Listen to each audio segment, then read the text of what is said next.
Hello everybody. In this first episode covering defense matters, today I, Lieutenant General Philip Campose, retired, will be speaking about the importance for India of the post of Chief of Defence Staff, or CDS in short.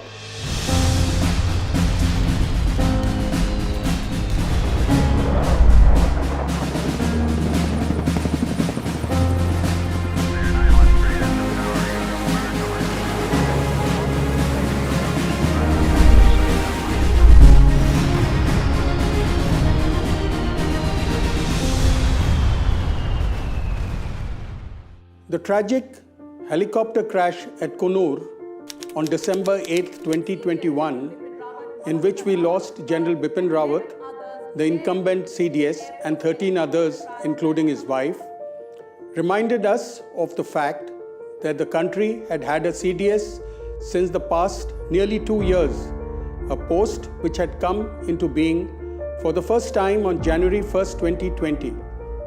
Over the next few days, as the visual and print media covered the details of the accident and its aftermath, many among the public at large were curious to know about the significance of this post, especially the fact that it took 73 long years after our independence to appoint the first CDS.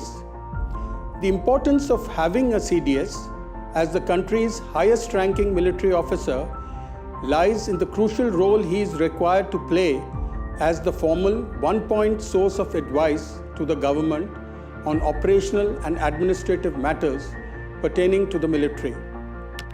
He is also responsible for integrating the resources of the three services, that is the Army, the Navy, and the Air Force, to meet operational and administrative ends, and in modernizing their equipment needs through inter-se prioritization for capital procurement in times of shrinking budgets and burgeoning revenue expenditure.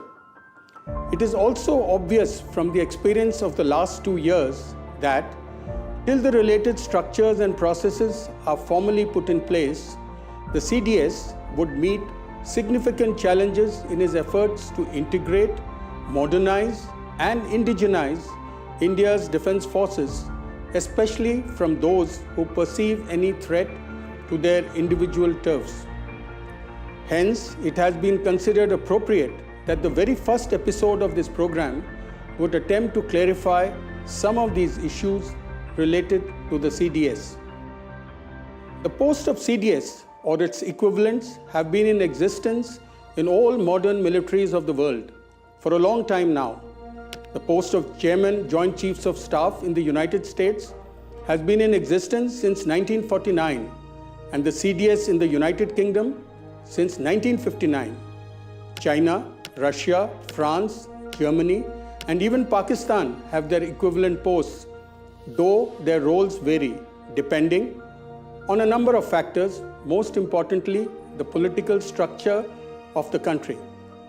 However, in India, the need for the post of CDS was first conceptualized only in 1999 by the Kargil Review Committee under Shri K. Subramaniam, when it analyzed the shortfalls in the military's operational functioning, especially problems in jointness between the Army and the Air Force during the Kargil conflict of 1999. The CDS, as implemented in the Indian military since the last 2 years, is of general or equivalent rank, is considered the senior most, in fact, the first among equals in the four-man Chiefs of Staff Committee, which is required to take decisions on important matters relating to the Indian Armed Forces. The other three members of this committee are the chiefs of the three services, the Army, the Navy, and the Air Force. The CDS's primary role to be the one-point source of expert military advice to the Defense Minister and the government was earlier entrusted to all three chiefs in their individual capacity, or at best in an ad hoc fashion to the senior-most among them, who was known as the Chairman Chiefs of Staff Committee. Having one formal source of military advice is considered important, as compared to a number of sources. Before the CDS was appointed, the role of coordinating, consolidating, and prioritizing military advice devolved upon multiple sources, including non-military members of the ministry, who particularly were seen to have limited experience in dealing with military matters. The CDS is not just a one-man army. He is assisted in executing his role by a range of military experts from the three services who constitute the headquarters of the Integrated Defence Staff, HQ-IDS in short, which is based in New Delhi, similar to the headquarters of the three services. The HQ-IDS was established in 2001 while implementing recommendations of the Kargil Review Committee. As an interim measure, the HQ-IDS ran under the Chief of Integrated Defence Staff of Vice Chief status, who provided staff support to the three-member Chief of Staff Committee and its rotating chairman. In accordance with orders issued by the current government, General Bipin Rawat took over the newly appointed post of CDS on January 1st, 2020, within a day of his retiring as Chief of the Army Staff, a post which he had held for 3 years. By appointing General Rawat senior in service to the three chiefs as the first CDS, it appears the government has formalized the importance of the CDS being senior to the three chiefs in service seniority. The CDS has been given three primary roles, three different hats that he wears simultaneously. The first, in his capacity as permanent chairman of the Chiefs of Staff Committee, he is formally the source of one-point military advice to the Raksha Mantri and the government. Secondly, he is head of the newly created Department of Military Affairs, or DMA, in the Ministry of Defence, a bureaucratic role at secretary level, which enables him to formally take over and interface with the government on a number of responsibilities involving operational issues as well as terms and conditions of service and military personnel, including promotions of senior officers. Thirdly, he is the military advisor to the Nuclear Command Authority. In addition to the complexities and nuances related to these higher defense management issues, in effect, the need and importance of the CDS primarily lies in his intended role of optimizing the functioning of the defense forces in two fields. Firstly, improving jointness or joint functioning among the three services, even to the point of integrating their operational, administrative, and logistics functioning.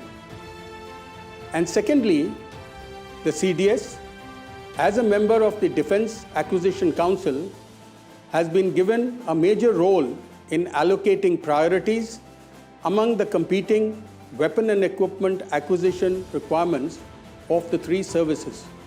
In fact, I would not be wrong if I say that at a time of declining military budgets, especially for capital procurement and military modernization, it is in the field of capability development and military modernization where the CDS is intended to make maximum effect. In this capability development role, the CDS is required to guide the process of identifying future threats, define the possible contours of future military conflict, and prioritize among the procurement proposals of the three services while keeping budget constraints in view. In fact, he also has a major challenge to convince the government to increase defense allocations to meet the country's defense modernization needs. So far, it has been in conceptualization of higher defense restructuring for future operational employment of the military that the CDS has faced the maximum challenges. This is likely to continue in the future till formal structures are put into place. Operational restructuring for integrated functioning would entail the three services giving up their individual silos and showing willingness to function jointly in an integrated manner. This would entail the combat resources of the Army, the Navy, and the Air Force being reorganized operationally and logistically as integrated theater commands, a process which is being termed as theaterization. Each integrated theater command will look after a geographical theater of combat meant to deal with a type of threat, either a specific adversary or a specific operational environment. Any one service, depending on the predominant nature of threat in that theater, would be assigned the lead role and provide a theater commander accordingly.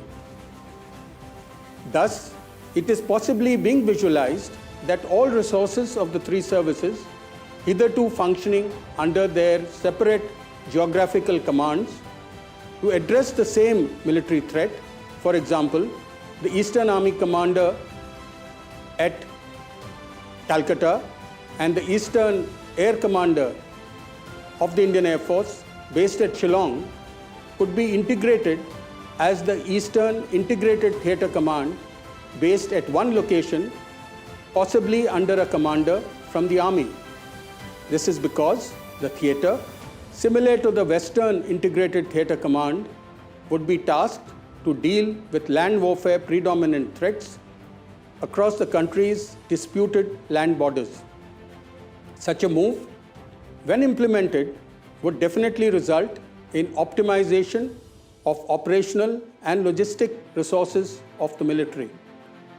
Similarly, the maritime resources of the Western and Eastern seaboard, as well as the operational, administrative, and logistics military support resources in Peninsular India could evolve as the Maritime Theatre Command under a commander from the Navy, and the air defense resources could form an Air Defense Command with a commander from the Air Force. Thus, the existing military structure, comprising a total of 17 command headquarters among the three services, may be replaced by just 5 integrated theatre commands for operational purpose and some functional commands handling specialist functions like possibly a logistics command, a training command, a cyber command, the special operations command, and a space command. These would be in addition to the 2 unified commands which are already functioning, namely the Andaman and Nicobar Command and the Strategic Forces Command. Obviously, though service sensitivities related to integrated functioning are important, these cannot be allowed to supersede needs for operational optimization. Undoubtedly, such a process, which entail individual services perceiving dilution of jurisdictional control over their resources, and thus the process is likely to face resistance from some quarters. Hence, the CDS has to develop a theaterization model which enhances operational capacities to optimum levels while still achieving acceptance among the three services. Therein lies a major challenge, which the next CDS would have to work on and achieve. To summarize, the CDS is important for integrating the Indian Armed Forces and optimize its operational and administrative effectiveness, especially with regard to its modernization and indigenization of equipment. With that, we come to the end of our first episode. I hope you found it useful and interesting. Jai Hind and good day.